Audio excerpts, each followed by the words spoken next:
What's up mga kaibigan? Panibagong araw, panibagong video na naman.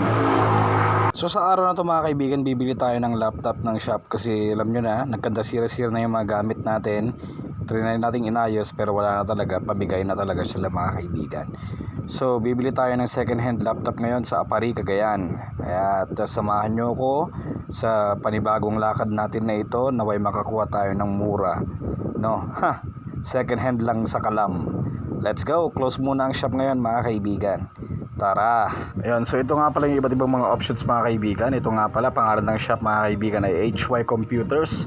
HY Computers Apari. Yan, may iba't ibang mga options. Puro refurbished to mga kaibigan. At yung natitipuhan ko, 7,990 Lenovo Core i5, naka hard drive, 8GB RAM mga kaibigan. Marami pa silang benta rito. Merong mga speakers, yan, AVR, system unit, marami pang iba.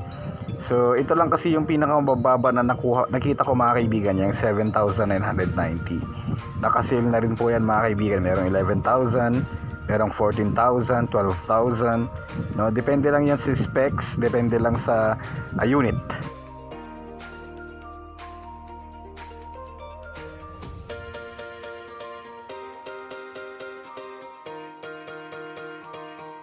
Yun, so prepare na ni Bossing, no, yung technician ng HP Computers, yung ating charger, no, at syempre yung laptop, i-check din natin.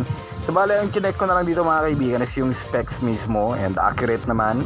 Okay naman siya, Core i5, naka 8GB RAM, naka 500GB HDD. So bale, tayo na lang bahala sa customization later on kung gusto natin i-upgrade into SSD for faster processing. Syempre, i-consider natin yung option na yan.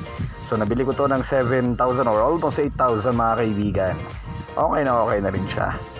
Yan, so second hand. Maganda kasing build ng mga ganitong Lenovo mga kaibigan. Di tulad ng mga latest ngayon na Let's go home para sa shop to.